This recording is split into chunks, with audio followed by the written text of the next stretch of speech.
Black Star Network is here. Oh, no punches! I'm real revolutionary right now. Support this man, Black Media. He makes sure that our stories are told. Thank you for being the voice of Black America, Roland. Stay black. I love y'all. All momentum we have now, we have to keep this going. The video looks phenomenal. See, there's a difference between Black Star Network and black-owned media and something like CNN. You can't be black-owned media and be scared. It's time to be smart. Bring your eyeballs home. You dig?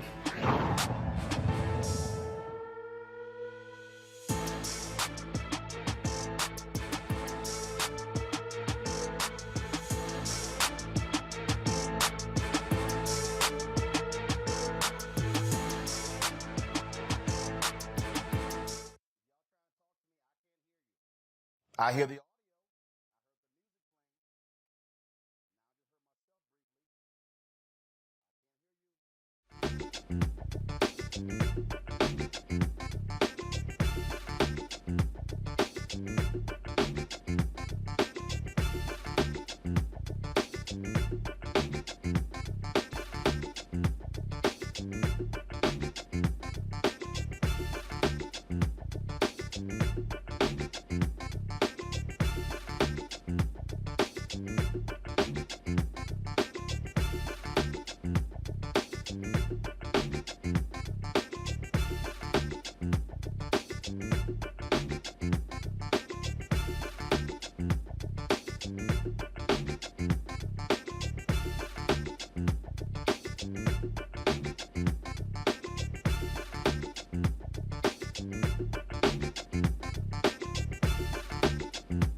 Thursday, April 26, 2022.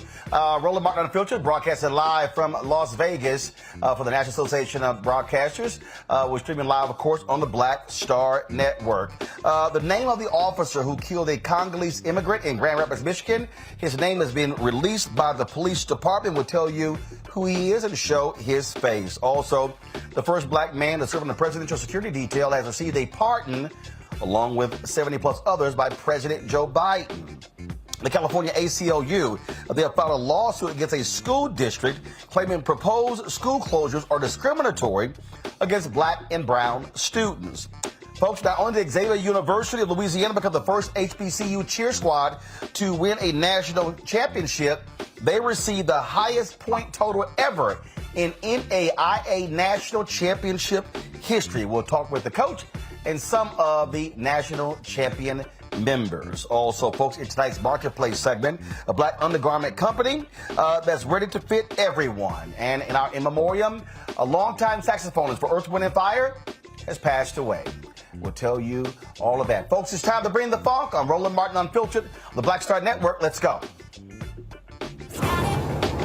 Whatever the miss, he's on it. Whatever it is, he's got the scoop, the fact, the find. And when it breaks, he's right on time and it's rolling. Best believe he's knowing. Putting it down from sports to news to politics. With entertainment just for kicks, he's rolling. It's on go, roll, y'all. It's Roland Martin, rolling with Roland now. He's funk, he's fresh, he's real, the best, you know he's Roland Martin now.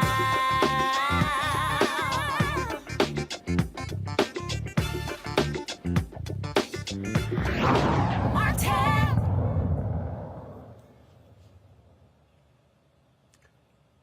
Christopher Scher, that is the name of the officer in Grand Rapids, Michigan, who shot and killed Congolese immigrant Patrick Lyoya during 3 weeks ago in a traffic stop. Shot him in the back of the head. Grand Rapids Chief Eric Winstrom had declined to name the officer immediately after the incident, but changed his mind late Monday evening. Here's the statement explaining why.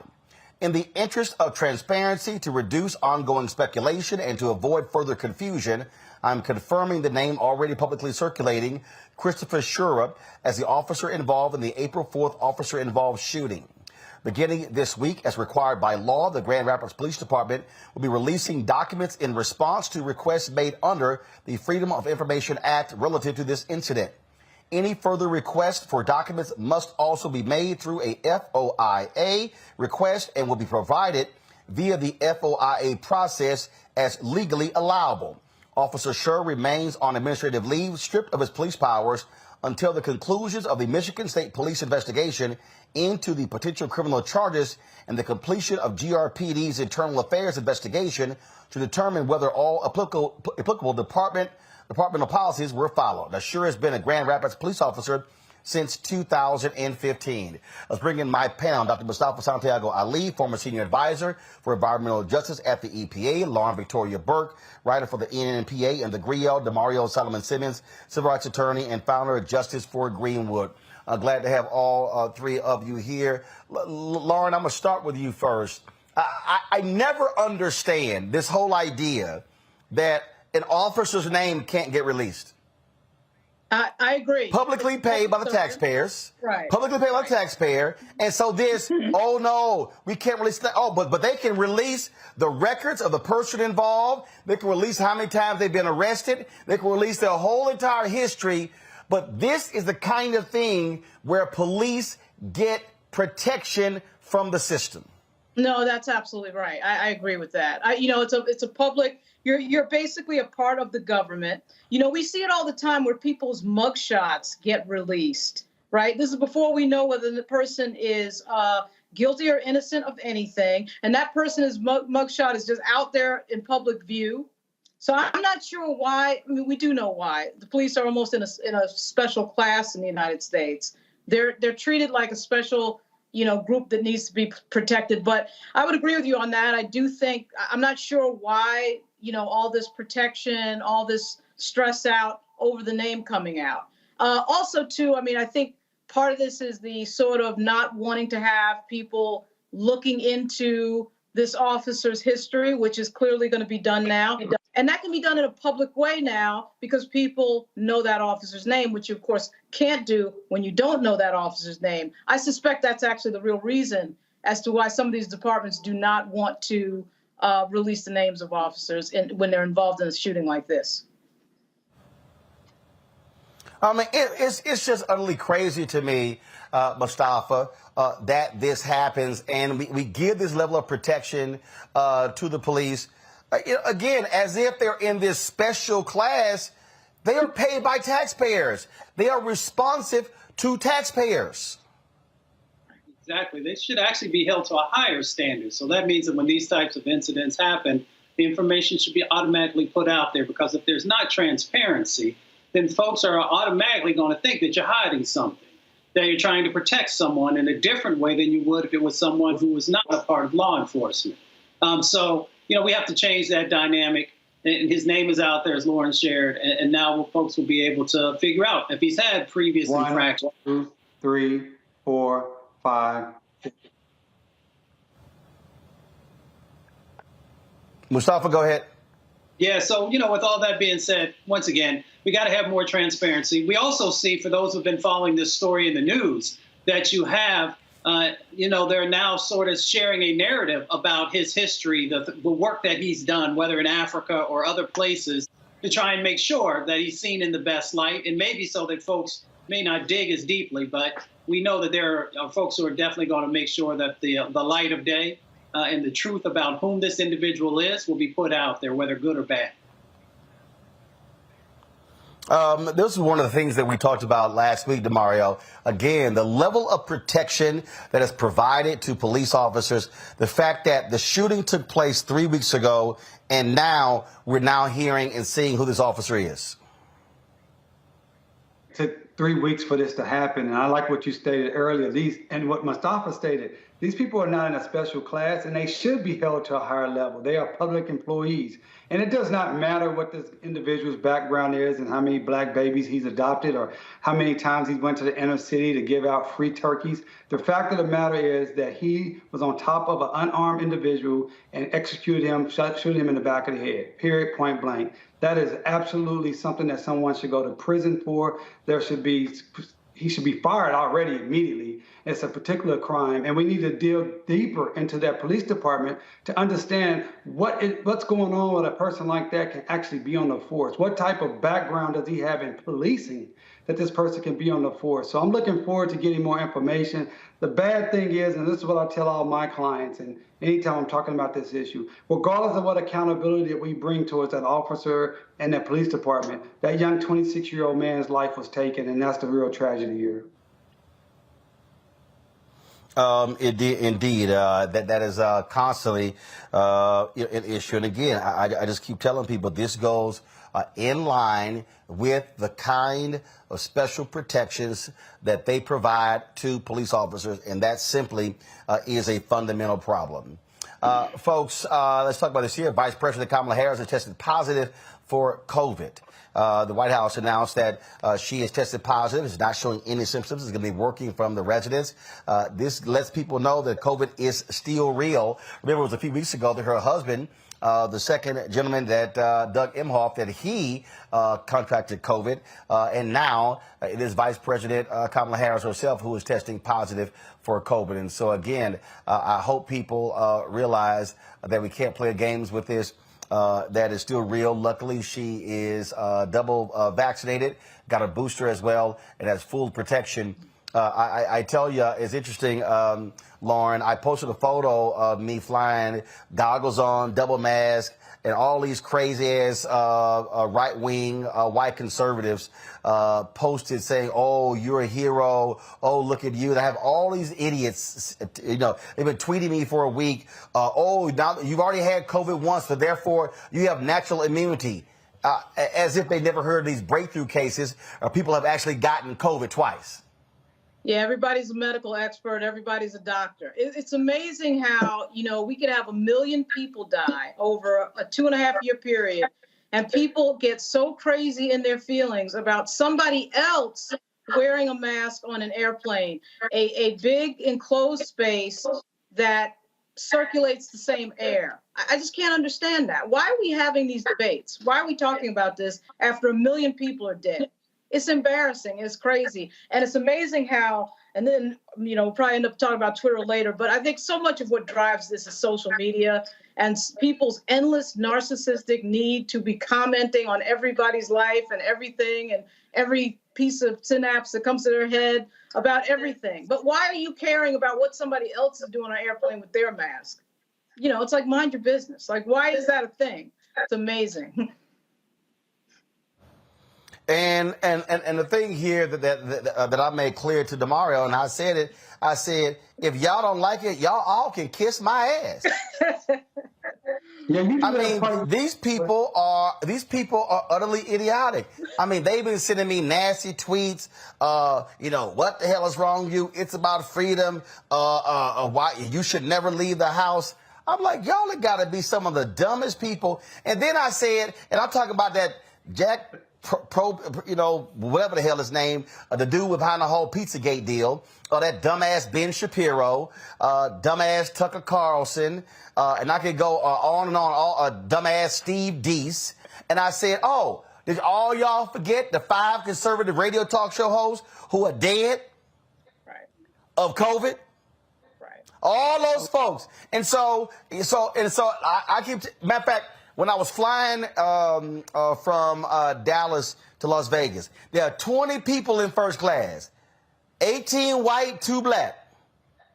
It was 2 people wearing a face mask. The 2 black people, me and this sister.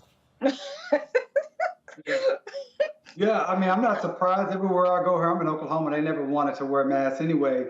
Usually I'm the only person, or me and my wife, we're the only people with a mask on. But listen, I think we have to always remember what Dr. Nellie Fuller said, that if you don't understand white supremacy, everything else will only confuse you. And why that's important in this discussion, when we're talking about COVID, the sister stated, why people, 1 million people can die, no one cares. I truly believe that once it became clear that black people were dying at the fastest rate, that at that point, America said, we don't give a damn. We want these Negroes to be dead anyway. And at that point, it turned from being a true medical whatever to being a political issue. And these Negroes, we don't care if they die. And so I believe that we must keep that in mind. This country truly does not want us to be successful, absolutely hates the fact that we are alive, and anything that's going to degrade us, they're okay with it. It's the same thing across not one health care for everyone. Well, black folks going to get it. We don't want it. Same thing about reducing student loan debt. Well, black folks going to benefit. We don't want it. You go down the list one by one by one by one. And I think that's a big deal when it comes to COVID. Well, these are the same right-wing nuts who deny climate change, who say it doesn't exist. And I made it clear, I ain't listened to none of you fools about anything dealing with COVID. And if y'all white folks want to run out here and you want to get COVID and get sick, and the bottom line is we don't know how COVID, the long-term impacts on our brain, on our heart. I can't stand the fact that I got it in December, and I damn sure not trying to get it again. Roland, I just want to say, too, when back when Trump came to Tulsa back in 2020 and Herman Cain came here, and I don't want to laugh, but Herman Cain came here and they made a big deal of having all these black folks there not wearing a mask. And Herman Cain died from COVID, and they were tweeting out on his Twitter the same day talking against masks and talking against COVID. And not one conservative, one white person, one white Trump, nobody said anything about Herman Cain sacrificing his life to be able to show that there's freedom and not wearing your mask. So you got to keep that in mind. These people don't care about life at all, and in particular if it's black life. So they want you not to have your mask on, Roland. They would love to see you get rid of and take off your great show that you have every day informing and empowering our community. And you're absolutely right. They were sitting here, Herman Cain, dead, and Phil Valentine, dead, Mustafa. We can go down the line. And these folks still sitting here being dumb acting as if this is no big deal. And guess what? It's their families that regret it. How about that fool in Texas who was leading marches and protests against mandates, against masks, 3 kids, wife pregnant, his dumb ass get COVID, and he did. You know, we might be done with COVID, but COVID's not done with us. I've had 2 friends. They're both in their 30s. One's in their early 30s. One's in their mid-30s who got COVID in the last 24 hours. Or they got that they found out that they had it in the last 24 hours. So, I mean, it's still real. And it still disproportionately impacts our communities, but it impacts all communities. And for folks not to continue to take it serious and do the basics. That's the thing that's most frustrating, is that there are basic steps you can do to protect yourself, or to at least, do what you can to minimize the possibility of you getting, impacted by it. And folks won't even do that. And as it was said before, it's turned into a political issue instead of a healthcare issue. And we're going to continue to lose lives, and we're going to continue to get folks sick until we get serious about what the science says and not what Twitter says or Instagram says or Facebook says. I mean, it's absolutely crazy. All right, folks, got to go to a break. We come back. We'll talk the first African-American Secret Service agent on the presidential detail, pardoned by President Joe Biden. We'll tell you about the other pardons as well. Folks, you're watching Roland Martin Unfiltered right here on the Black Star Network, live from Las Vegas. Don't forget, if you're watching on YouTube, hit that like button, y'all. We should easily, in the first hour of the show, exceed 1,000 likes. If you're on Facebook, hit the like button, hit the share button as well. If you're watching on the Black Star Network, love to see your comments. Download the Black Star Network app. Our goal is to get 50,000 downloads by May 1st. Only a few days left. Please download to Android phone, Apple phone, Android TV, Apple TV, Roku, Amazon Fire TV, Xbox One, Samsung Smart TV.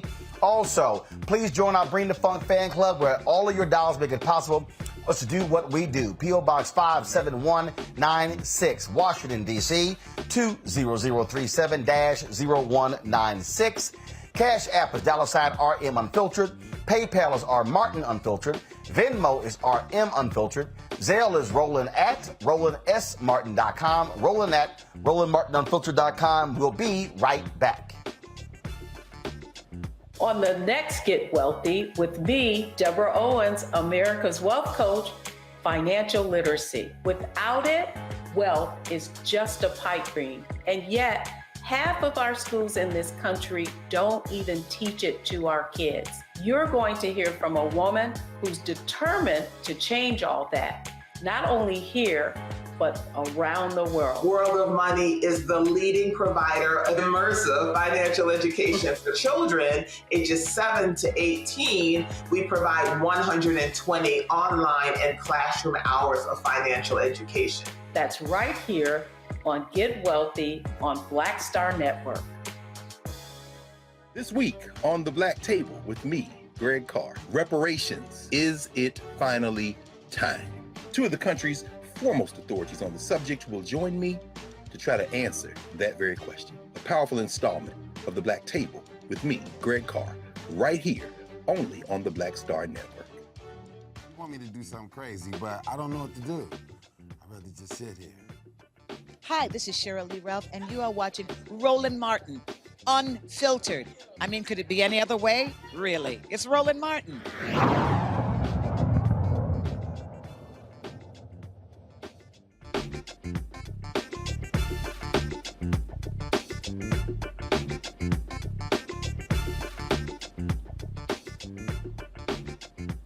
Let's go.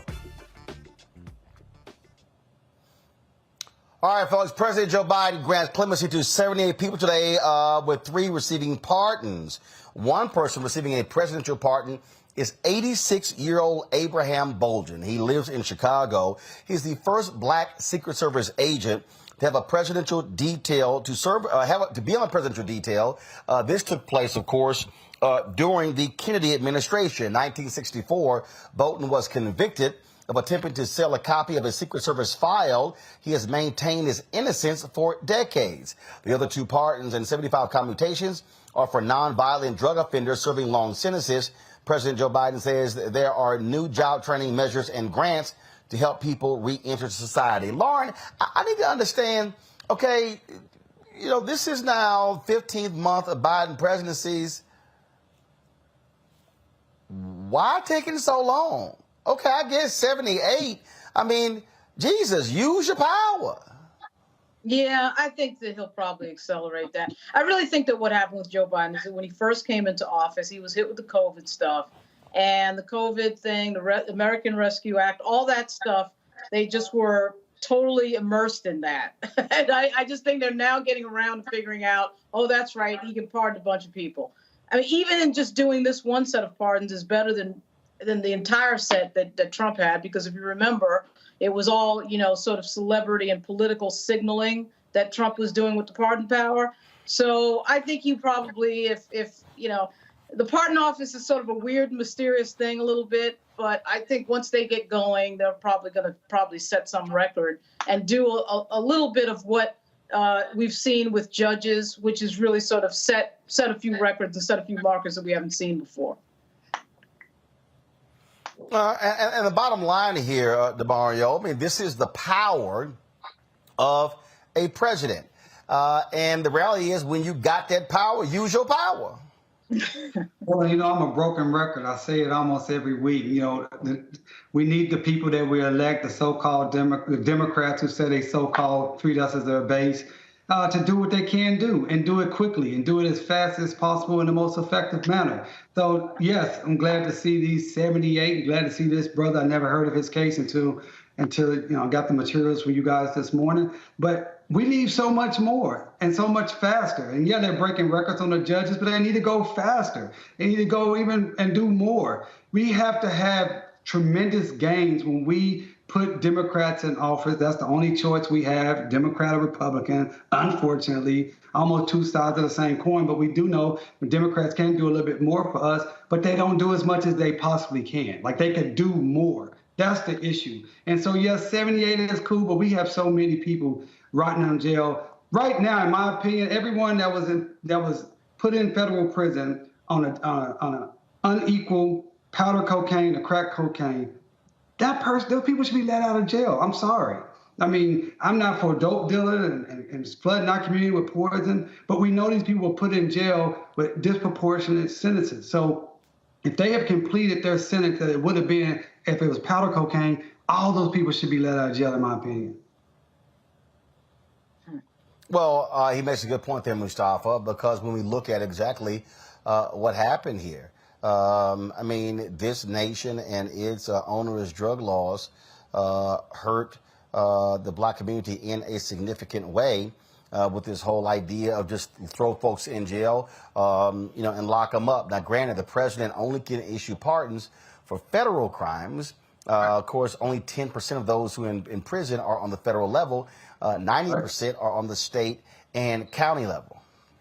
Right. Well, Trump gave 237 acts of clemency. We should make sure that record is shattered. And I agree with DeMario. I'm one who believes that, if there are folks who are in federal prison because of marijuana charges, and I don't smoke marijuana, but I also understand the disparities that have existed, and folks being locked up. And now you got law enforcement who actually got all the license for these new dispensaries, that we should make sure that those brothers and sisters receive this type of opportunity to be free. And then let's hook them up with those resources that President Biden has talked about, allowing people to re-enter. So let's let them re-enter by creating, new businesses and entrepreneurial opportunities, especially in the areas that actually, since they had expertise in that space, that got them in trouble in the first place. So I'm real clear that the president should be doing more in this. Again, this is one of those things that, righting the wrongs of the past, that's important. One of the things that, again, we talk about the First Step Act, that implies there's supposed to be a second step. You have right now, Lauren, conservatives who don't have an appetite for making any changes. Some are still whining and complaining about the First Step Act. Are you seeing anything or hearing anything on Capitol Hill where Democrats are going to try to make some kind of move in this election year before the midterms on a second criminal justice bill? No, I haven't heard that. I'll be on Capitol Hill tomorrow. What will sort of delay the day tomorrow is Nat'l and Albright's funeral is tomorrow at 2:00. But at any rate, no, in answering your question, I have not heard that. And really, more broadly, I don't really see a strategy coming from the Democratic Party yet for the midterms. I'm trying to figure out what exactly that is. There's a few candidates that seem to want to do the whole routine of finding the magic unicorn conservative voter that's going to somehow magically vote Democrat. We saw a little bit of that from Abigail Spanberger last week, who's in a new district in Virginia, a heavily minority district in Virginia, talking about how defund was a stupid message and effectively repeating what Joe Biden said at the State of the Union, which was to make this big point that, wow, that defund idea was really, really stupid. Well, I'm not sure in a 20% state like Virginia who you're trying to attract, but your number one voting bloc is Black women. And at some point, the Democratic Party needs to actually pretend that matters when they want to win elections. I mean, it's like, do you want to be right with your friends and Jim Carville and these people, or do you want to win an election? And I don't know that they've figured that out yet. So I don't see a strategy yet, but that's nothing new for the Democratic Party, quite frankly. And when it comes to justice reform, they're all over the place because they want to be on the side of cops, but they don't want to really listen to their number one voting bloc and the concerns that they have around policing. So that's a huge problem that has to be figured out. And again, what you're dealing with is you're dealing with folks on the right, DeMario. Oh, my God, all the crime in America. And so you white Democrats get scared. Oh, my goodness, we got to go hard, on this whole issue. That's what this thing is all response to, when the fact of the matter is this nation still needs to have a massive criminal justice reform because we are locking way too many people up in prison. And the answer to every one of our problems in America is not throw them in the jail and throw away the key. Once again, Dr. Nellie Fuller said, if we don't understand white supremacy, everything else will confuse us. The 13th Amendment outlawed enslavement, the first section, but the second section allows enslavement for those who committed or convicted of felonies. This is part of the process. This is part of the re-enslavement of Black people, in particular here in America. So the Democrats have shown time and time again that they don't really care about Black folks. Black folks, unfortunately, we're pretty much held hostage. We don't have anywhere else to go. You can't go over to the Republicans. I mean, by the very nature of someone saying they're conservative, what are they trying to conserve? Conserve racism, conserve Jim Crowism, conserve enslavement, conserve redlining. No, thank you. We're smart enough not to want to be over there. So it makes us have a very difficult time here. We have to spend all of our energy trying to force those who we elect to do what's right. It's not easy. It's not even fair. But it's what we have to continue to do. And the last thing I will say about mass incarceration, I think a lot of people don't realize how much money it is for people to make in mass incarceration. So it's not just that this is something that, we're locking too many people up. There are people making millions of dollars off of it. So I used to be a lobbyist for a think tank, a progressive think tank here in Oklahoma. And I got to see firsthand that the lobbyists for the private prisons and look at their contracts. Do you understand that these private prisons get contracts with states that say you have to give us 95% occupancy, 10 plus years, 15 plus years, whatever may be the time, and they have to pay for that regardless if they bring down the prison population? I mean, it's some really insidious things that's built into this system that the Democrats will not, and to this point have not done the necessary work to change the structure that's necessary to be changed. Mustafa. We got 2.2 million people who are in jails and prisons and detention centers across our country. We know that our current system does not work. There have been plenty of studies that have shown that if we make investments into communities that help to make sure that folks never get into the prison pipeline, you get a bigger bang for that dollar than you do by locking folks up and taking away their gifts and their hope and a number of other positive dynamics. So we have a choice. We can continue to just pump dollars in, and as has been shared, there are people who want us to do that because they make huge amounts of money off that, or we can reframe our country and we can make sure that we're making the investments that are actually going to yield to positive results. All right then, folks. Gonna go to a break. When we come back, we'll talk HBCU Connect, our segment. Got some HBCU news. Xavier becomes the first HBCU to win the national championship in a cheer contest. Spelman names a new president. That and more right here on Roland Martin Unfiltered. Don't forget, again, Facebook folks, YouTube folks, hit the like button, hit the share button. We should be at 1,000 likes by now, y'all. It ain't that hard. Stop asking, having a brother beg. Again, support us by downloading the Black Star Network app. If you have not done so, Apple phone, Android phone, Apple TV, Android TV, Roku, Amazon Fire TV, Xbox One, Samsung Smart TV, and of course, support us with our Bring the Funk fan club, where every dollar you give goes to support this show. P.O. Box 57196, Washington, D.C., 20037-0196. The Cash App is $RM Unfiltered. PayPal is R Martin Unfiltered. Venmo is RM Unfiltered. Zelle is Roland at RolandSMartin.com. Roland at RolandMartinUnfiltered.com. We'll be right back. I'm Dr. Jackie, and on A Balanced Life, it takes a village to raise a child, and truer words have never been spoken. If you're raising a child, you know that it's a blessed challenge like no other. Even more so if your child has a disability. We'll talk to parents and our expert panelists about the best way forward for your child to help you maintain your own sanity on A Balanced Life with Dr. Jackie on Black Star Network. We're all impacted by the culture, whether we know it or not. From politics to music and entertainment, it's a huge part of our lives, and we're going to talk about it every day right here on The Culture with me, Faraji Muhammad, only on the Black Star Network. Hey everybody, it's your girl Nat'l. So what's up? This is your boy Earthquake. Hi, I'm Chaley Rose, and you're watching Roland Martin Unfiltered.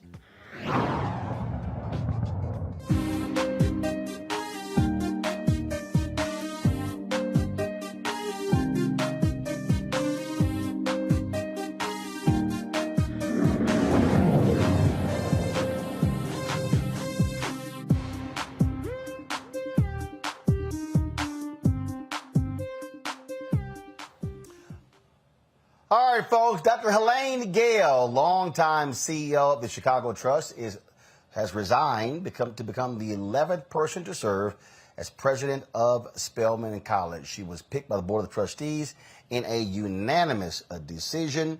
The current president, Dr. Mary Schmidt Campbell, she is going to be retiring. Dr. Gayle, as I said, she resigned just a couple of days ago as president of the Chicago Community Trust, one of the largest community foundations in the country. Gayle says she will focus on making Spelman more affordable while trying to build on Spelman's strength in sending students into careers in medicine, science, technology, engineering, and the arts. And so certainly a congratulations to Dr. Helene Gayle as the next president of Spelman College.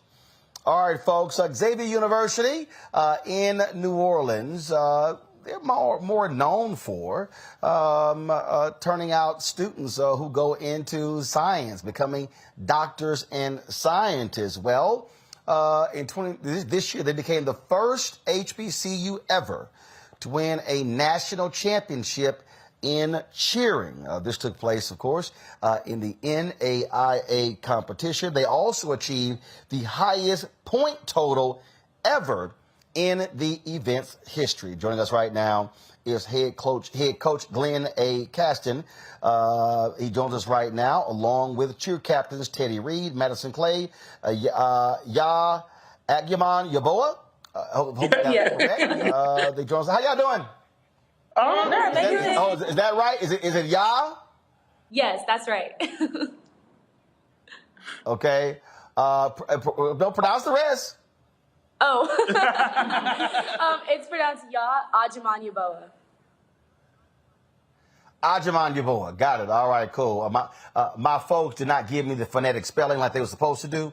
It's all good. So let's get right to it. First of all, how many folks were y'all competing against?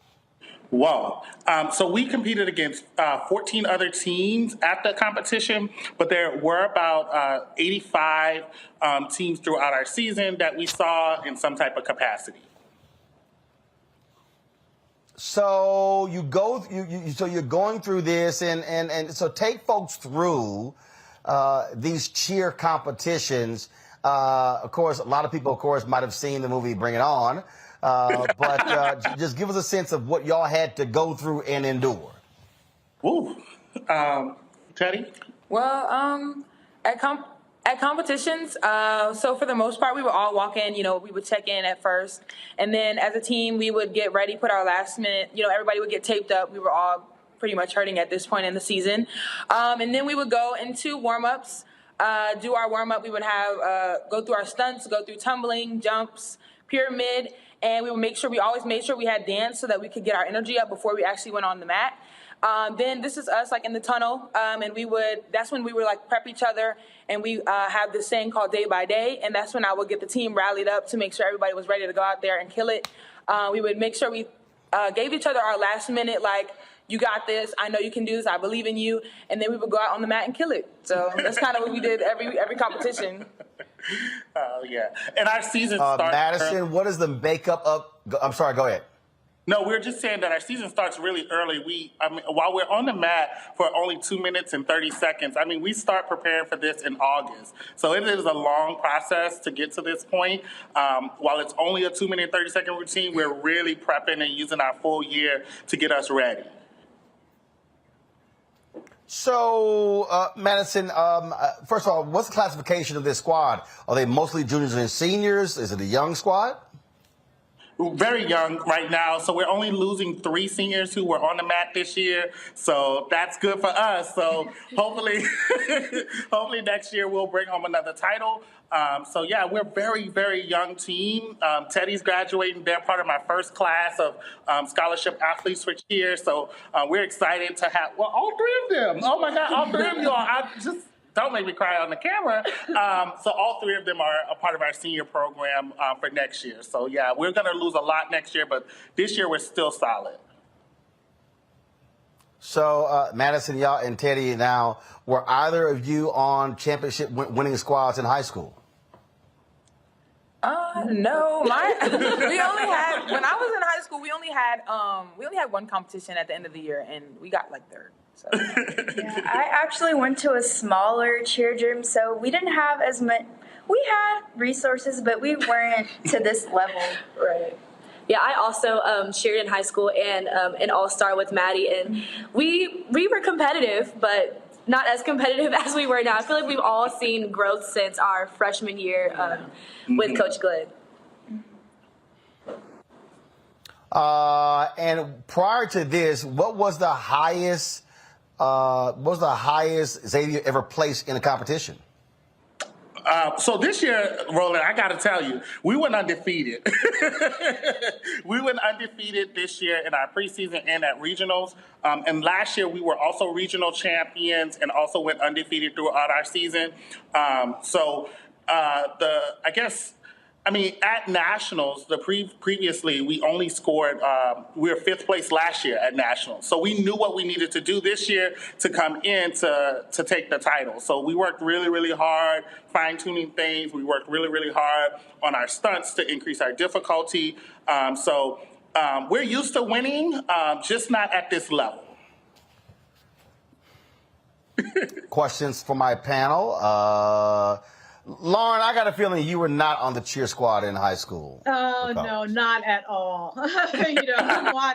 I'm on the side watching. Okay, you don't have to worry about me competing with you, I'll tell you that.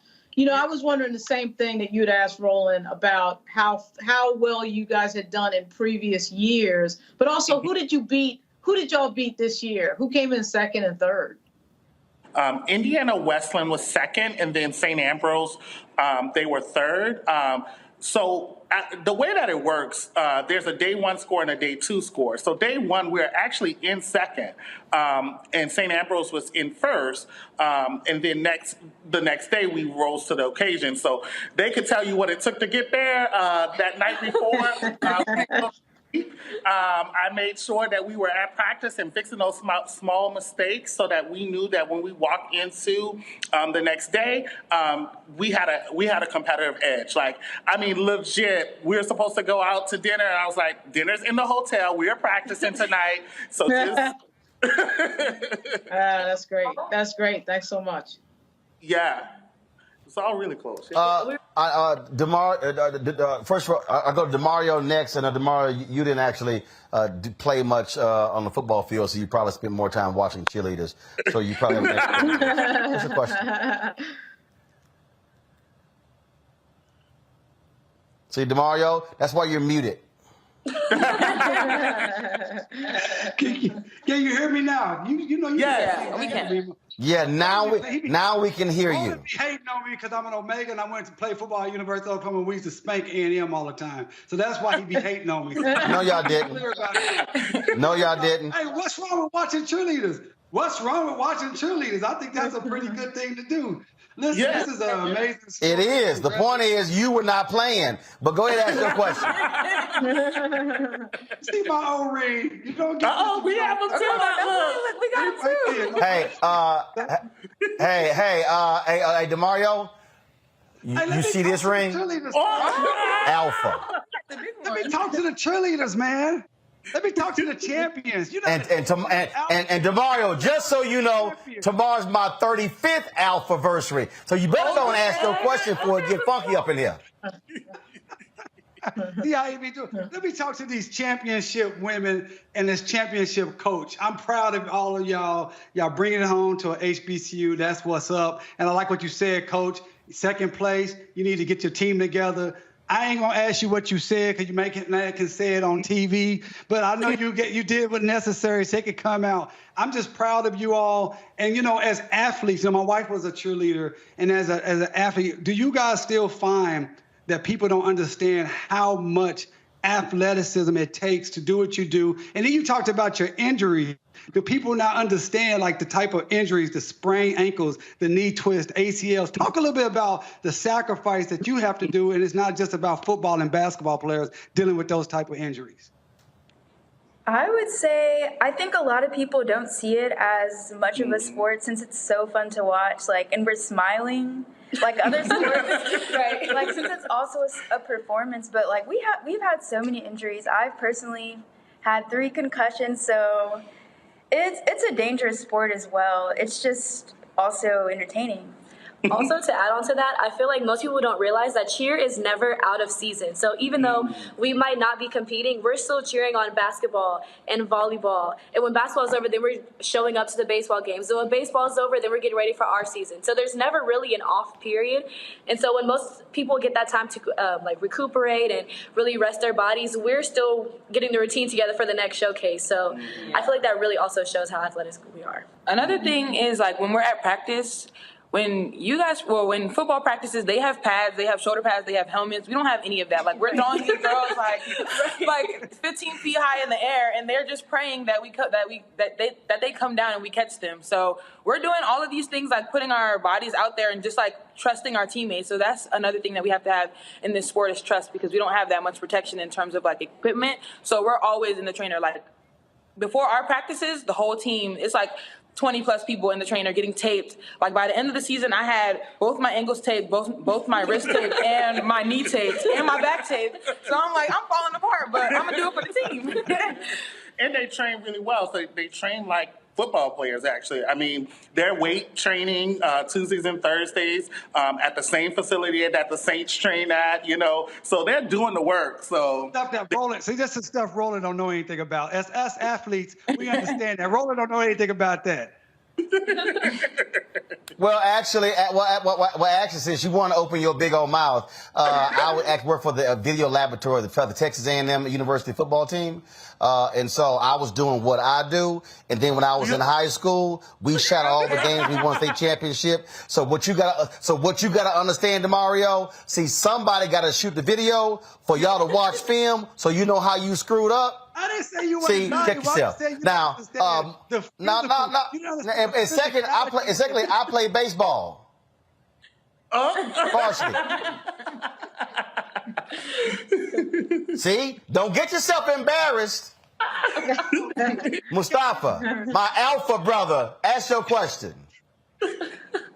Congratulations for being a champion. Nobody can ever take that away from you. I'm curious about the challenges you all faced throughout the year to, all that you put in to be able to get to this moment. So can you talk a little bit about how you navigated the challenges? I could talk from the high level point, and certainly they have their internal challenges.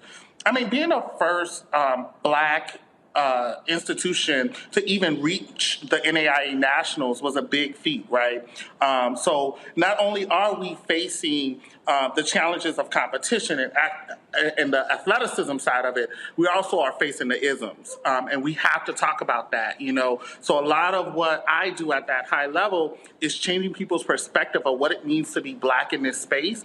As you all know, cheerleading, if you look on TV, it's not a Black-dominated sport, and for many times and many opportunities have been stripped away from Black teams, from Black athletes. So my job really at that high level is to really sell their greatness.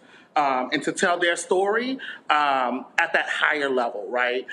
We face, I'll tell you, there's lots of rules changes in cheerleading, and if anyone knows anything about cheerleading, I'll just think about it from this perspective. I'll give it to you like this: a touchdown might be worth 6 points, and if you get that field goal, it's 7, right?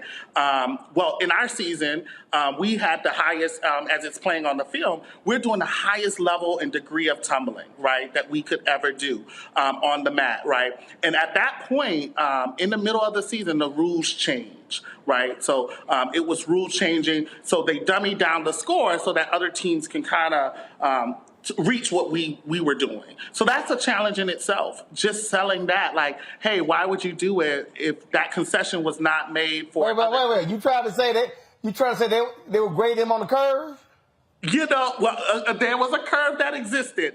And no disrespect to my colleagues throughout the NAIA, but the truth is the truth that everyone knows that a layout is not the same as a full. And so that full, these athletes are working to get that highest degree. And so in our division, those layouts were weighted the same, and that was a challenge in itself. It was also a challenge to bring our institution up to speed, right? Because a lot of times when starting a new program, people don't know how great it can be. And so I have to go out and tell the story. I have to go out and say, this is our plan, and people have to be on board. I have to get all of our alumni and our staff and our administration on it. So it takes a lot of work at this level for the coaching, because it's not just going to practice and saying, okay, y'all are going to do this on this count. It's all these other components that make it work. I think some of the other challenges we faced were, well, everybody's not in Louisiana, but Hurricane Ida, we did have to go through that. And a lot of people did have to go home and they had to evacuate. So we still had to try to work around that with our with practice times and things like that, and people coming back and forth. Again, the injuries, that was another challenge. And between us going back and forth, between us going back and forth with school and going home for Thanksgiving break, that was another challenge that we had. So we had to keep on pushing, even if we didn't have all the main players that we wanted to put on the mat. We still had to make sure our alternatives could fill in for us and make sure we could still get the job done, still get the routine put together so that we can execute it later. So. Going back to what Coach Glenn said, I always tell people this all the time, like, the competitive program at Xavier is only as old as the 3 of our college careers. Like, it's only been 3 years. So everything is the first annual this, the first annual that. Like, we're literally coming up with this as we go. Like, we're learning as we go. So a lot of programs have been established for years and years, and they have protocol for everything. But there's been times where, like, we're sitting at Coach's office, like, okay, so this is the first time this happened. What do we do? And we're like, we don't know. We don't have any examples. We don't know what to do. So we're just kind of like coming up with everything as we go. So I just also attest to like a lot of different things we've had to do. Yeah. In addition to that. All right then. Yeah. Go ahead. Final comment. Go ahead. I was just gonna say there's a lot of pushback on us being national champions from the other teams. They weren't really expecting an all-black team like us to take that, and they're not necessarily always happy with it. Mm-hmm. That's all I had to say. And they're working to their academics, like their finals, all of it. So yes, absolutely. Well, that's why I say hashtag team whip that ass. Yes, sir, Mr. Roland Martin. If you don't like the fact that all black squad beat you, well, damn it, go practice more and come back next year and see what you do. Yeah, absolutely. Yeah. I mean, this to me, this ain't hard. So, congratulations, and also y'all got the right colors. That black and gold looks real good. Oh, jeez. We know you would say that. We know you. You hear that, DeMario? You hear that, DeMario? Yeah, but you wish you looked half as good as they look in it, brother. So that's all. Just remember that. DeMario, we all look good in black and gold. Nobody look good in purple and gold. All right, Coach, I appreciate it. I certainly appreciate it. Let me thank y'all, Teddy, and Madison as well for joining us. Congratulations. Thank y'all so much. Thank you. All right, folks. And speaking of Xavier, their president also announced that they are going to be opening a medical school. Of course, when you talk about right now, Meharry has the only black medical school in the country, but Xavier University, they send many students to black medical schools, and so they are going to make that decision. I'm pulling it up now, where the announcement was recently made about Xavier doing that. And so they're playing. So what they say is Xavier wants to open their own medical school to increase diversity in the health professions. So this is a huge decision here. It was announced on Thursday as Xavier is going to establish the Graduate School of Health Sciences and Medical School. And so it's in the planning stages as we speak. It's going to be several years before the medical school is ready to train future physicians. And so certainly that is absolutely a great thing by Xavier there in Louisiana. All right, folks, going to a break. When we come back, we're going to talk, of course, our Black and Missing. We'll talk about some prison guards who have now been indicted. Again, folks, this is the kind of thing that you're seeing the Department of Justice is doing, going after these rogue correctional officers all across the country. Folks, don't forget, if you're on YouTube, you're on Facebook, hit the like and the share button. If you want to support us in what we do, also download the Black Star Network app. Of course, we're trying to hit 50,000 downloads by May 1st. Apple phone, Android phone, Apple TV, Android TV, Roku, Amazon Fire TV, Xbox One, Samsung Smart TV. Also, please, you can join us by supporting us with our Bring the Funk fan club, where every dollar you give goes to support this show. I'm in Las Vegas today for the National Association of Broadcasters, looking for some new equipment for our studio. I'm going to be in Los Angeles tomorrow. We're going to be broadcasting live from LA for the 30th anniversary of the Rodney King riots. And so you want to send a check or a money order, P.O. Box 57196, Washington, D.C. 20037-0196. Cash App is $RM Unfiltered. PayPal is R Martin Unfiltered. Venmo is RM Unfiltered. Zelle is Roland at RolandSMartin.com. Roland at RolandMartinUnfiltered.com. We'll be right back.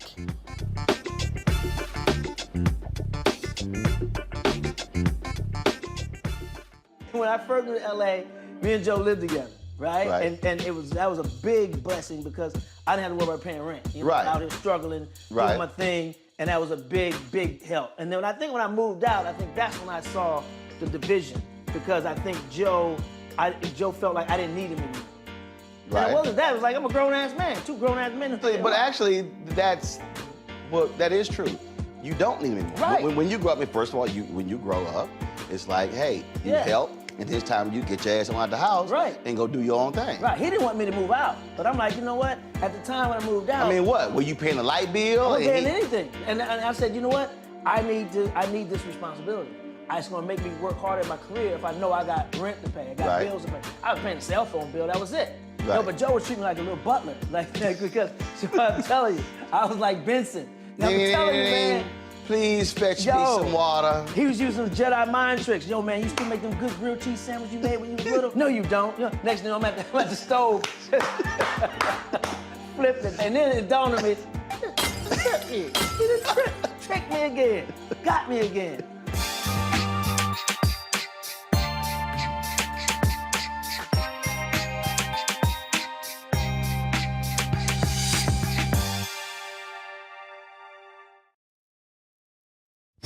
read about it in history. You know, you talk about, you see it on our side, you know, of the United States, but to actually come here and see where this story of slavery started, and connecting the dots, it's just a wow factor for me right now.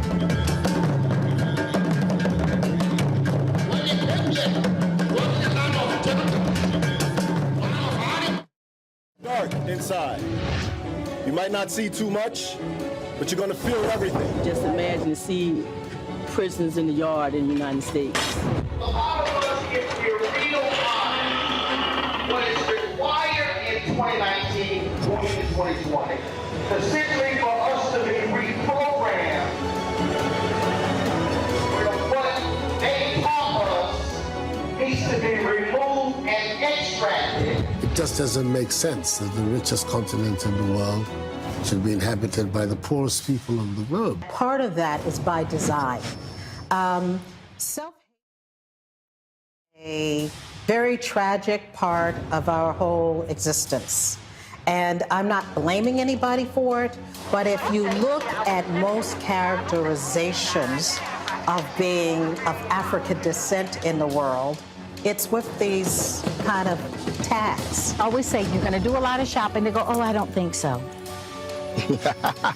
And then they come, so they brought limited reserves, and then they spend all their time running to the ATM because they see all these clothes they want and fabric they want. It's overwhelming. I've been here for 8 years, and I'm still taking pictures out of my car because it's a feast for the eyes on any given day. The kind of opportunities you have in Africa, you don't have those in America.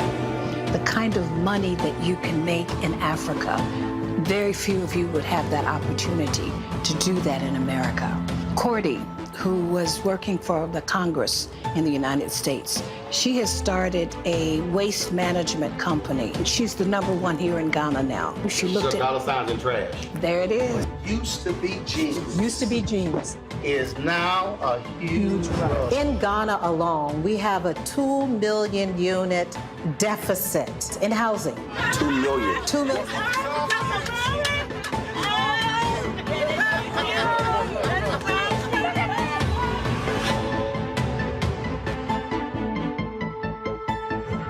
Seven of the 10 fastest growing economies right now are African nations. Why in the world would we not be trying to figure out how to connect? Because the Lebanese are, the Chinese are, everybody else is doing it. We will be crazy to do it. And it's with people who look like us. We will be crazy to do it. Crazy to do it. Crazy to do it.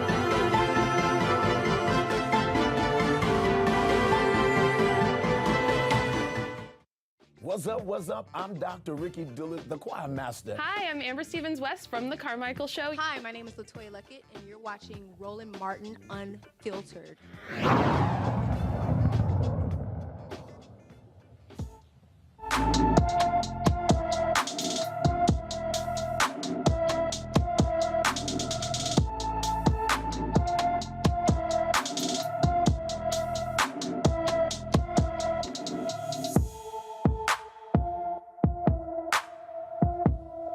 Anika Hill Maynard has been missing from Kansas City, Missouri since April 18, 2022. She's 5 feet 3 inches tall, weighs 150 pounds, with brown hair and brown eyes. Anyone with information about Anika Hill Maynard should call the Kansas City, Missouri Police Department at 816-234-5111. Again, that is 816-234-5111. 5111. So again, Anika Hill Maynard has been missing since April 18th. All right, folks. A judge has thrown out 44 more convictions tied to a notorious Chicago sergeant who regularly framed people for drug crimes they did not commit. More than 170 black defendants have seen their drug convictions in cases tied to former Sergeant Ronald Watts and his tactical unit get dismissed. Watts and another officer pleaded guilty in 2013 to stealing money from an FBI informant. Watts received a 22-month prison sentence. Now, here's what's funny, Mustafa. We always hear these folks talk about, oh, respect the blue lives matter. You look at this thuggish cop There was a police officer in Baltimore who was on the stand a few weeks ago who talked about how they were shaking folks down and stealing money from drug folks, just notorious. So you notice you never hear the FOP, all the folks blue, saying anything about thug cops like this. Get nothing but crickets after they've ruined people's lives. Think about all those folks who were innocent, all those years that they lost with their families, and being able to be in a job and being able to build wealth for both themselves and their families and their communities that was taken away by someone who told lies to garner their own wealth from individuals. So, 22 months for doing all that damage. I mean, I don't care if you're black, white, whatever color you might be. You deserve to spend a significant amount of time for all the damage and trauma that you created by the actions that you intentionally did. Lauren, again, when we hear these cases, all the people, that's an aberration. This goes to the police mistrust, to have this cop literally framing people. Absolutely. I can't imagine that there wouldn't be a massive class action of some type and people suing for civil damages on that. Probably going on for obviously over a decade or so. It is a really amazing thing what these states get away with and what some of these jurisdictions get away with regard to damaging an individual's life many years over and sometimes decades. We see a story, every few weeks of somebody who's been in jail wrongfully convicted. And then many of these states have set up situations where they are under no obligation to in any way make any of those people whole. And it is outrageous. And of course, many of those individuals are black men. And so somehow or another, they're able to get away with this. I have absolutely no idea how they're able to get away with it. They should be sued, the department should be sued, the city should be sued, and everybody else that was involved for damage. And those damages would be well into the millions. I'm sure DeMario can speak on this a lot better than I can, but it is outrageous. DeMario, it's crazy to read this story and see the kind of damage that this thug cop inflicted in his tactical unit inflicted on people. Yeah, and Sister Lauren, I'll tell you how they can continue to get away with it, because again, the Department of Justice allows it. As we talked about earlier, and we talk about every week, the federal government is abrogating its responsibility to protect us from these type of police departments. And when I say these type of police departments, this is the model from around the country. Believe me, this is not an aberration. This is not a bad apple. The system is bad. It's a corrupt system. It's built out of slave catchers, and it rewards this type of behavior. It rewards and protects these type of officers. I see it each and every day. People having their lives destroyed, people being put in jail, losing their jobs, or just complete BS. I would say something stronger, but I'm trying to be cool. And I want to say another thing. This is another example. I say this all the time. I'm a broken record on this. People say, oh, we need more black cops. We need more. It does not matter the color. It's not about color. It's about culture. And the culture of the police departments is corruption, discrimination, and racism. And most of the time, these black cops, they fall right into that culture. Either they start doing the same things as their white counterparts because they want to move up, or they're too weak to stop and fight hard against it and call these people out. This is a travesty. 22 months, that makes me sick to my stomach. This individual should be in jail for the cumulative amount of time he put individuals in jail. And yes, there will be lawsuits, but those lawsuits will be pennies on a dollar when you're talking about time in prison, time away from your family, time away from your career, and just time locked up. It's ridiculous. It's outrageous. And I'm, again, calling on the Biden administration and Department of Justice to do their job quicker, faster, more aggressively, more efficiently. Folks, let's now go to Alabama, where a former Alabama prison officer has been indicted on federal charges of assaulting 3 inmates and then submitting a false statement after the incident. Lorenzo Mills is accused of hitting inmates with a wooden baton in October 2020. Mills is also charged with making false written statements. He is facing a statutory maximum sentence of 10 years in prison for each civil rights charge and 20 years in prison for the obstruction of justice offense. This is the thing here, DeMario. We often talk about law enforcement and police abuse. And we are seeing now with Kristen Clark leading the Department of Justice Civil Rights Division, just so many cases of violence being committed against people by corrections officers. Yeah, again, I have a lot of experience in this, representing individuals who've been killed in jail or their families and beaten in jail, and also understanding from a state level of funding. So I'll say here in Oklahoma, for example, you're talking about people in the jails who usually come from these small towns where they place these jails to prop up these small white towns, their economies, by putting these jails in there, putting black folks and poor folks in these prisons. And then you can just have a high school, basically 18 years old, 20 years old, and you become a prison guard in some of the worst locations in America. It's outrageous, and again, it's ridiculous. And the Department of Justice is doing some things, but they're not doing enough. I think last week, the Department of Justice announced that they were finding that prison down in Mississippi, I think it's Parchman Prison, was going to say Parchman was a violation of civil rights. Well, it took them 3 years to make that determination when 3 years ago, 8 or 9 people got killed in a span of like 10 days. It should not take that long for the Department of Justice to come in and do a proper investigation and shut these prisons down. It should not take years and years and years. It should be much, much faster. They should ask for much more money. They need to more than double the staff at the Department of Justice, and they need to do what they can do, what the law allows them to do. I am dealing with them right now on some cases, asking them to do some things that they just dragging their feet. I have a call tomorrow, in fact, on an issue where it's just been dragging their feet. So they need to move faster. People's lives are at risk. People's liberty are at risk, and it's destroying black people. Mustafa? I mean, the physical abuse that happens inside of prisons and jails is just, there's an epidemic that goes on. I've worked with some folks and I've talked to others, we don't do enough about it. There are over 390,000 correctional officers across our country. Imagine that. And yet we only hear about a handful of these types of egregious actions that happen every year.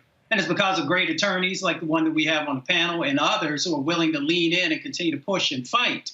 But if we know we've got close to 400,000 officers that are out there in the correctional space, then we know there have to be even more folks who are dealing with this type of physical abuse, mental abuse, and a number of other things that happen inside of our prisons and jails. So we need, as has been said, we've got to have a whole lot more folks who are at the Department of Justice and also on the state level. They need to build out more accountability in this process, or folks are going to continue to have a silent voice. It's hard for them to get traction to be able to get people to pay attention to what's going on inside of these jail cells and these prison cells.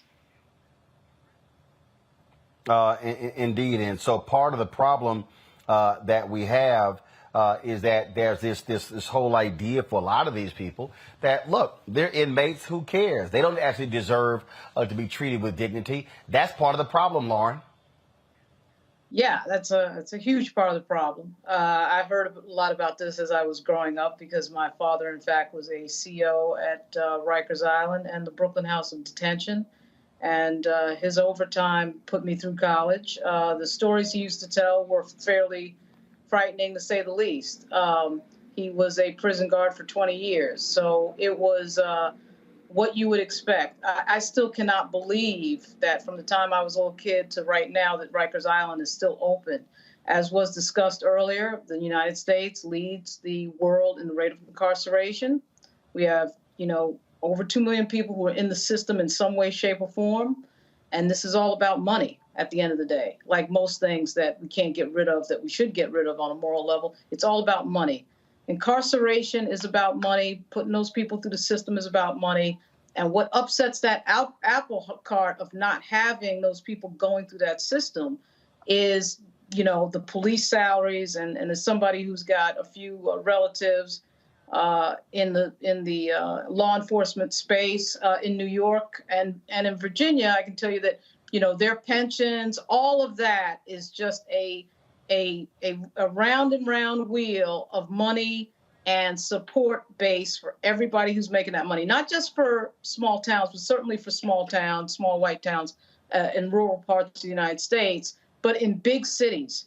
And this thing that we have with incarceration, how we haven't been hit as a country with some sort of international human rights violation from The Hague, I have absolutely no idea. Because we hear these stories all the time. We know they're going on. We know that there's nobody looking into it. We know DOJ is not looking into it. And yes, there is, in fact, this attitude that these people are in jail, they don't matter. But see, if we were talking about some other country, Russia or China, we would be acting holier than thou. But we have a massive problem in the United States with how we think about people we incarcerate and the fact that this is all about cash.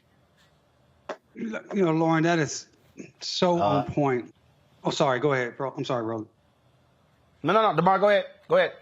I was going to say, Lauren, you were so on point when you said we talk about other countries. Everybody talking about, our democracy and human rights. America doesn't believe in human rights, particularly of black people. America doesn't believe in democracy, particularly for black people. And this is a great example of it. Right here in Oklahoma, we lock up more people, more women than any place else in the world in Oklahoma. And we do it each and every day. And again, it is all about money.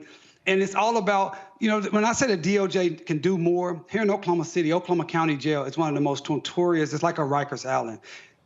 10, 12, 15, 20 people die there every year. I had a case where a client of mine, the prison guards set him up to get beat up by a rival gang, and they killed him.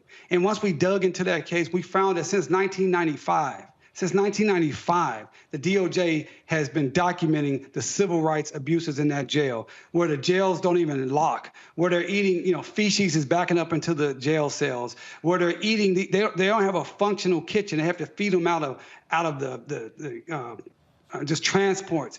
It's ridiculous. And guess what? That's a jail. These people are not convicted. These people have just been charged with a crime. And guess what? Most of those people are there because they're poor. They can't pay the bail to get out of jail. So these individuals are being deprived of their civil rights. The Department of Justice have known this since 1995, yet they won't shut that jail down. That jail is still ongoing today. People are still dying in that jail today, just like Rikers Island, and it's a travesty. This is why I'm so hard on the Department of Justice and the federal government. It is the federal government that has to move in, utilize its awesome powers, stop sending, well, I'm going to say stop sending. If you can send billions of dollars to Ukraine, and you can jump to the forefront to protect Ukraine, well, damn it, we need you to spend billions of dollars on our communities right here because you're the one destroying them. Jump to the forefront for our people because we built this country and we deserve it, and we're taxpayers today. That's my position. All right, folks, let's talk about this case out of California where the ACLU of Northern California, they're filing a lawsuit against the Oakland Unified School District, claiming the district's new school closure plan disproportionately discriminates against black and brown students. The school board still intends to close 7 schools and merge 2 others. At least at 4 of those schools, the population is over 50% black. The ACLU says the plan will harm black students with special needs and violates black students' fundamental right to equal educational opportunity under the California Constitution and discriminates based upon race. And so we'll see what happens with that particular story. All right, folks, in today's In Memoriam, longtime saxophonist for Earth, Wind & Fire, Andrew Woolfolk, has passed away. He was one of the original members of Earth, Wind & Fire through their historic run. The veteran musician who joined Earth, Wind & Fire in 1972 passed away Sunday after battling a long illness. He was with Earth, Wind & Fire through their most formative and influential years in music and contributed to some of their biggest hits, including September. Andrew Woolfolk is an ancestor at the age of 71. All right, folks, when we come back, we will have our marketplace segment where we focus on black businesses. A black undergarment company. Oh, y'all wear underwear. Might as well support a black-owned company that makes the undergarments. We'll talk to them next. You're watching Roland Martin Unfiltered right here on the Black Star Network.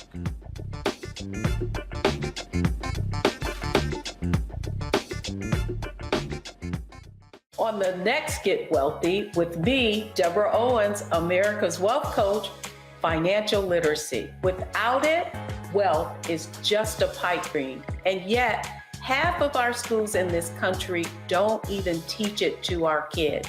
You're going to hear from a woman who's determined to change all that, not only here, but around the world. World of Money is the leading provider of immersive financial education for children ages 7 to 18. We provide 120 online and classroom hours of financial education. That's right here on Get Wealthy on Black Star Network. This week on The Black Table with me, Greg Carr, reparations. Is it finally time? Two of the country's foremost authorities on the subject will join me to try to answer that very question. A powerful installment of The Black Table with me, Greg Carr, right here, only on the Black Star Network. This is Judge Mathis. What's going on, everybody? It's your boy, Mac Wild.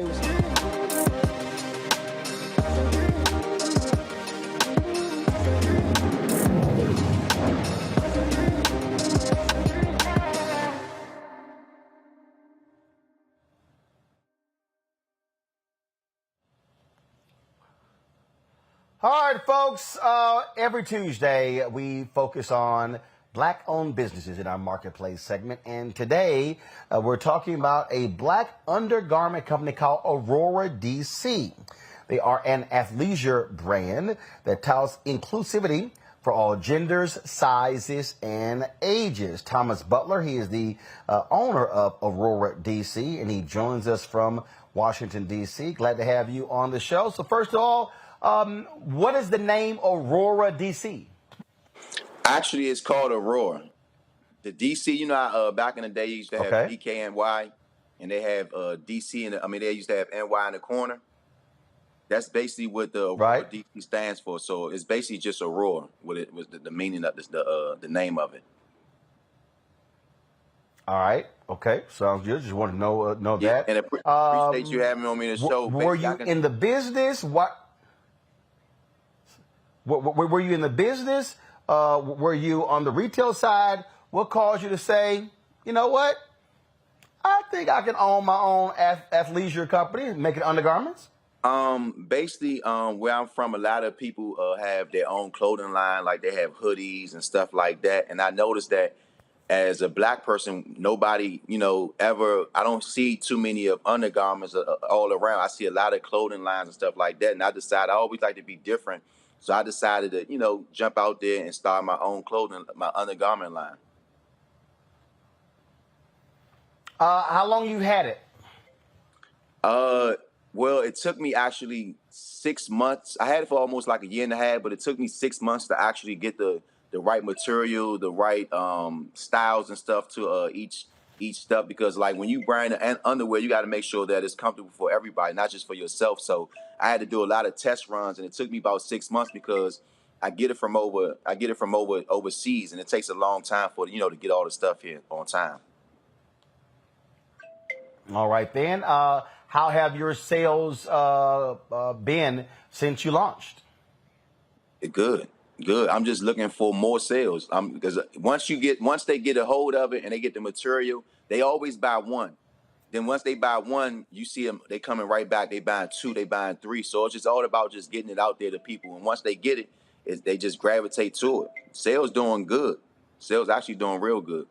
They can do better. They doing good though. So, well, obviously we all want sales to do better. How many employees do you have in Aurora, DC? Me. I'm the only one. Just you? That's me. I'm doing everything. I just bought me a camera for like $1,500. I'm about to start doing a lot of my photography work for my company as well. So in terms of, how are you handling your marketing? How are you handling your sales? How are you handling all of that? I do a lot of, I target a lot of people that's influencing to the community and stuff like that. I actually have a lot of friends that play in the NFL and the NBA, so I'm reaching out to them, get them just to do a lot of, quick little photos and put it on their pages or their social media. I'm also right now, I'm talking to a marketing team right now to help me boost up my sales and boost up my Instagram and my website as well. So I'm in talk with them. I'm also looking for just different marketing streams and strategies just to get it out there. Questions for my panel. Let me first go to DeMario.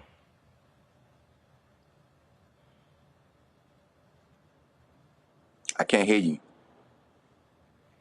DeMario, stop hitting your mute button. I don't know why. If you will make us learn how to use technology. Hey, brother, where are you located? Washington, D.C.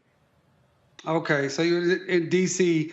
And when you said you were, I was just kind of interested when you were saying, hey, it took me 6 months to figure it out. Were you like trying on different pairs of drawers and they were like, oh, this is too scratchy. This ain't this. Nah, I got a lot of friends. And what I did was I got a lot of samples from the vendors I got. You know, I gave them out to my friends. And, you know, I'm the type of person, I love constructive criticism. So, like, if you tell me you don't like it and it's this and that, I'm going to go back to the drawing board and make sure it's perfect. So it took me actually 6 months to get, you know, the designs, it was nothing. The designs was easy. But it took me at least about 6 months just to get the proper brand, the branding, the stitching, and all that stuff like that, the material. But when I got it, it's good. It's good to go now.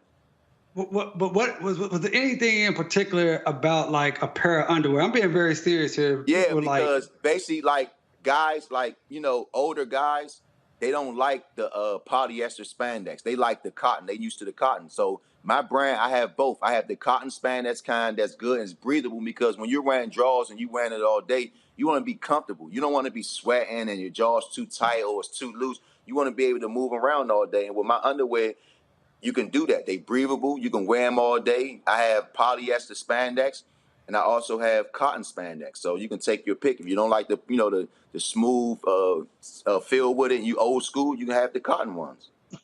You want the fruit? So they want the old Fruit of the Loom look. They want the old tidy whities. They like some of them. I wear both. I wear the cotton ones. I wear my stuff now. Like I wear everything I have. I wear my own stuff. My socks, and my undergarments. So everything I have is comfortable. Like I said, it took me 6 months to get everything right, and it was worth it though. I didn't rush it because I didn't want to have a product come out and I'm trying to target a certain area and to target certain people, and my product is not good enough with the rest of the competitive that's out there. So if I'm trying to come out there and take over, I got to make sure my stuff is good.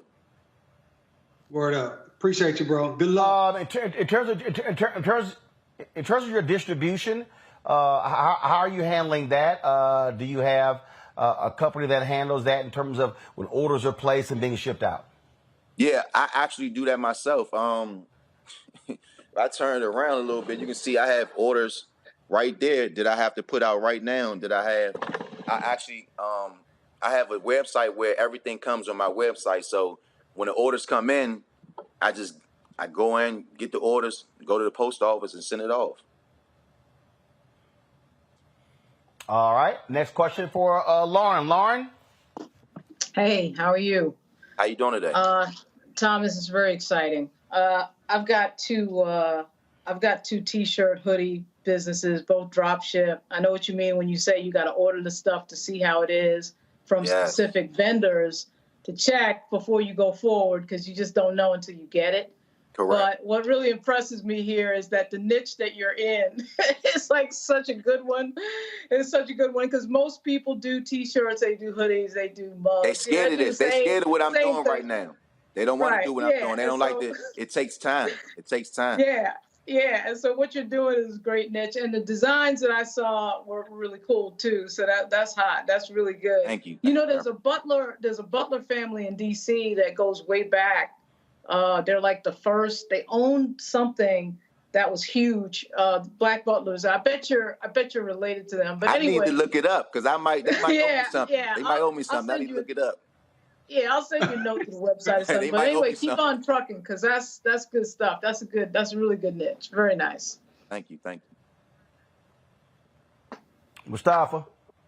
Yeah, but Thomas, thank you for representing for the home team. Really appreciate you. I don't know what part of the city you're in. I'm on the south side, but I'm uptown, but we all together. There's one love, most definitely. Yo, I'm curious. Two things real quick. One, what your vision is for the business. So, if, a year from now, what do you hope to have been able to accomplish? And then do you have top sellers that you want to, that you can kind of call out for folks? What's like some of your number one sellers right now? That's good. Basically, I never even told y'all the meaning of Aurora. So I'm gonna give y'all the meaning and break it down. Basically, the Aurora is like the colorful light in the sky that caused by the sun. That's particles that causes a certain type of gas that interact with each other. That basically cause the beautiful, the beautiful coloring of the greenish and the basically the DC ones. The ones that, if they can see it, is joined up as green and like bluish. And those are the DC ones. Those are like the top selling ones because of where I'm from. Then I have the Phoenix ones, which are the red ones. Yep, there you go, right there. Those are the top selling ones because of where I'm, DC. But everybody, it's a district, so you got the Capitol, the White House on there, so everybody gonna want that anyway. All of them are top sellers. The Flames is good. The what's called the Phoenix. The mythical ones, those are my favorite ones. The mythical ones and the Phoenix ones are my favorite ones. And then you have the Blue Flames, which is the blue and black ones. Those are the female sets that's showing right now. And those are a high commodity as well. Those are the cheetah print ones. There you go, right there. That's the Aurora print. Those are high selling ones as well. I had to actually. The crazy part is I already sold out. I had to reorder more. So I already sold out and I had to reorder more. So basically, when I get back to what you were saying in the future, I want to start a program which called Be a Light. Basically, since the Aurora is a colorful light show in the sky that's caused by the sun, I want to be able to, anytime I'm interacting with anybody or they interact with the underwear, I want them to share light with them, to share a positive message with them, to keep going, to keep thinking positive and stuff like that. So I also already have something that I'm going on right now that I've been giving back to the community. I have a back to school program that I've already been doing. But now that I have the underwear line going on, I want to start doing things for the homeless and the less needed. All right, then. Well, look, I appreciate it. Tell people where to go, where to shop. You got to shop at Shop Aurora, www.shopaurora.com, shopaurora.dc.com. If you don't have my Instagram, it's the same thing as Shop Aurora DC. You can find me there. The website going crazy. It's going crazy right now while I'm on the phone. It's easy to shop. It's not hard. Basically, the stuff fits. Everything fits. Everything fits. All right. I certainly appreciate it, man. Thank you so very much. Good luck. Thank you, sir. I appreciate the opportunity. All right, folks. That is it for me. I've got to go back, hit the floor of the National Association of Broadcasters. I leave tomorrow from L.A., and so we're looking at a variety of things to improve with audio stuff, teleprompter, video, lights, all kind of stuff at the National Association of Broadcasters exhibit floor. And so I appreciate it. Mustafa, my alpha brother, Long Victoria Burke, thanks a bunch.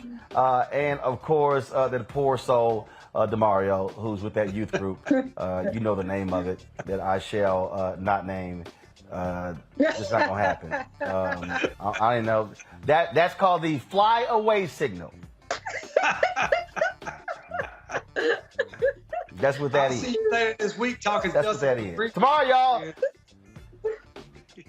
What? I said I'll see you later this week talking Justice for Greenwood, our upcoming lawsuit. We'll talk about it later this week. No, we're not.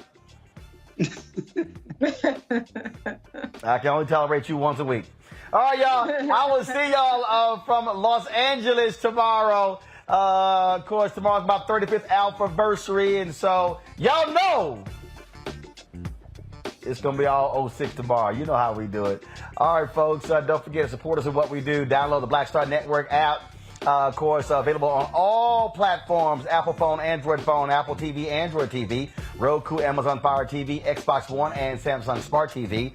And be sure to join our Bring the Funk fan club, where every dollar you give goes to support this show. Send your check and money order to P.O. Box 57196, P.O. Box 57196, Washington, D.C. 20037-0196. Cash App is $RM Unfiltered. PayPal is R Martin Unfiltered.